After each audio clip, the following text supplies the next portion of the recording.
The palace was silent, but the air was heavy with the weight of an unspoken truth. Deep within the grand walls of Topkapi, where power had once been his to command, Ibrahim Pasha sat alone in his chamber. Once the most powerful man in the Ottoman Empire after Sultan Suleiman himself, he was now nothing more than a prisoner, waiting for the dawn he would never see. The flickering candlelight cast long shadows on the walls, the same walls that had echoed with his victories, his laughter, his friendship with the Sultan. But tonight, there were no celebrations, no grand feasts, only the quiet footsteps of guards outside his door, waiting for the moment they would be called to take him. Somewhere in another chamber of the palace, Sultan Suleiman was awake too. The ink on the execution order had dried, but the weight of his decision had not lifted. This was not just the death of a vizier, it was the end of a brotherhood, a friendship that had once been unshakable. Did Ibrahim truly deserve this fate? Or had the whispers in the palace, accusations of arrogance, unchecked power, betrayal, clouded his judgment? The empire he had built with Ibrahim would remain, but tonight, something within him was breaking. And so, as the empire slept, two men who had once ruled it together faced their final night as friends and enemies. The weight of betrayal. The night stretched long over Topkapi Palace, its silence broken only by the occasional gust of wind rustling through the gardens. Inside his chamber, Ibrahim Pasha sat in contemplation, his hands resting on the table where, for years, he had signed imperial decrees, shaped policies, and commanded armies. Now, those same hands were bound, not by chains, but by fate itself. He had always known that power in the Ottoman court was a double-edged sword, yet he had never imagined that it would be Sultan Suleiman, his closest friend, who would turn the blade against him. In another part of the palace, Suleiman stood near a window, staring out into the darkness. His mind was a battlefield, torn between loyalty and duty. Ibrahim had been more than a Grand Vizier, he had been his companion in war, his brother in arms. Together, they had expanded the empire, conquered new lands, and solidified Ottoman dominance. But power had a way of shifting tides, and Ibrahim had risen too high, too fast. His influence had become undeniable, his name spoken with more reverence than even the Sultan's at times. Had he forgotten his place? Or had Suleiman let the whispers of the court poison his mind against the man who had once been his most trusted ally? The weight of betrayal hung heavy in the air, but the question remained, who had truly betrayed whom? Ibrahim, by becoming too powerful for his own good, or Suleiman, by giving in to suspicion and the politics of the court? The answer no longer mattered. The decision had been made, and by sunrise, the empire would lose one of its greatest minds, while its ruler would lose a part of his soul. The Sultan's dilemma. Suleiman paced his chamber, his footsteps muffled by the thick carpets beneath him. Sleep had eluded him for nights, but tonight, it felt impossible. The weight of the empire had never felt heavier. His Grand Vizier, his closest friend, was about to die by his order. This was not just a political decision, it was a wound to his soul, one that no conquest or victory could ever heal. He had tried to silence the doubts in his mind, to justify his actions as those of a ruler rather than a man. The accusations against Ibrahim were undeniable: arrogance, unchecked ambition, and whispers of betrayal. How much of it was true? Had his friend truly conspired against him, or had jealousy and court intrigues woven a trap around him? The harem, the viziers, even the janissaries, everyone had their own motives, their own desires to see Ibrahim fall. Had he, the ruler of the most powerful empire in the world, allowed himself to be manipulated? But what choice did he have? To ignore the warnings would be to invite disaster. He had seen empires crumble when rulers hesitated. The Sultan of Sultans could not afford to be weak. Yet, the thought of Ibrahim's final moments haunted him. Would he beg for mercy? Would he curse his name? Or would he accept his fate with the same unwavering loyalty he had once shown on the battlefield?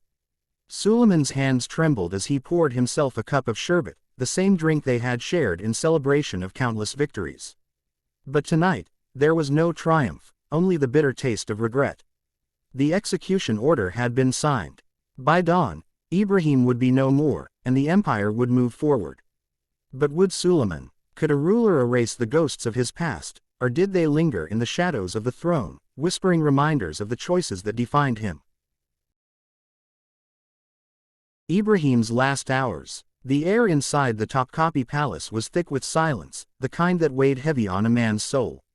Ibrahim Pasha sat alone in his dimly lit chamber, the flickering candlelight casting long shadows on the walls. He had been here before, this very room where he had once commanded the affairs of an empire. But tonight, it was not the seat of power. It was his prison. He had known for weeks that this moment would come. The whispers had reached his ears, the shifting glances, the cold, unreadable expressions of those who once hung on his every word. Yet, he had clung to a sliver of hope. Surely, Suleiman would remember. Their victories together, their nights of laughter, their shared dreams of an empire greater than any before. How could it all vanish like mist before the morning sun? But he was no fool. He had seen what happened to those who rose too high. The empire had no place for sentiment, no patience for those who became too powerful.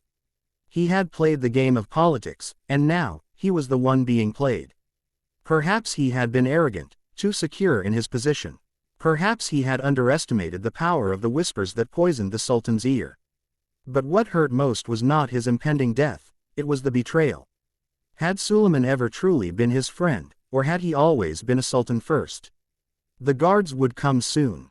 He straightened his robe, his face calm, though his mind raced. He would not beg, he would not curse the heavens. He would meet his fate as a man who had shaped an empire, a man who had ruled alongside the greatest sultan of the age. But in his final moments, he could not stop himself from wondering, did Suleiman hesitate before signing the order? Did he feel the weight of this night as deeply as Ibrahim did? A distant footstep echoed in the corridor. The door creaked open. It was time. The execution. Silence before the storm. The corridors of Topkapi Palace were deathly still, as if the walls themselves held their breath. The usual clamor of court life, scribes murmuring, guards shifting, servants hurrying, had vanished. Tonight, the palace was a tomb long before the body had fallen. Ibrahim Pasha walked with measured steps, flanked by silent guards. The weight of his chains was nothing compared to the burden pressing against his chest. He had faced death before, on the battlefield, in the cutthroat world of politics, but never like this. Never so alone. There were no farewell words, no last glimpse of a familiar face. Only the cold embrace of fate. The execution chamber loomed ahead. The torches lining the stone walls flickered, casting eerie shadows that danced like specters awaiting his arrival. Ibrahim lifted his gaze to the sky, black, vast, endless. How many times had he stood beside Suleiman, looking at this very sky, dreaming of conquest? Now, Suleiman was the architect of his downfall. A friend's hand had signed his death. The executioner stood ready, his blade gleaming in the dim light. A single command, and it would be over. But in that moment, time stretched unbearably. The silence grew heavy, suffocating. Did the Sultan sit awake in his chambers, waiting for word? Did he feel the weight of what he had done? Or was he already at peace with it? Ibrahim knelt. He did not plead, did not curse, did not tremble. The man who had once been Grand Vizier, who had commanded armies and reshaped the empire, would meet his end with the same pride that had once carried him to the heights of power. The sword rose. The silence deepened. Then, in a single, swift motion, it fell. The storm had come. The morning after, an empire without Ibrahim. Dawn broke over Topkapi Palace, but it carried no warmth. The golden hues of sunrise stretched across Istanbul, yet the halls of the empire's heart remained cold, weighed down by an absence that could not be ignored. The news had spread like wildfire. Ibrahim Pasha was dead. The Grand Vizier, the Sultan's closest confidant, the man who once held the empire in his hands, was gone. His body had been quietly removed in the dead of night, but his shadow still lingered in every corridor, in every whisper of the palace staff too afraid to speak his name aloud.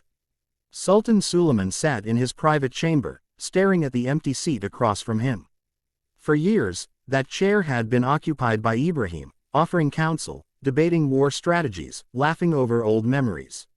Now, it stood vacant, a silent reminder of the decision that could never be undone. He had signed the decree, but was justice truly served, or had he simply removed a part of himself? In the divan, the court assembled as if nothing had changed. A new Grand Vizier would take Ibrahim's place, the affairs of the empire would continue, and the world would move forward. But beneath the surface, an unease settled over the ministers and generals. Ibrahim had been both admired and feared, his absence was a wound not yet healed. His allies wondered who would be next, his enemies rejoiced in his fall, and those who remained neutral simply waited, sensing that the empire had shifted in a way that could never be reversed. The streets of Istanbul told a different story. Some mourned, some celebrated, and many remained silent, unwilling to question the Sultan's judgment. But among them, one undeniable truth settled. The age of Ibrahim Pasha had ended, and the Ottoman Empire would never be the same again.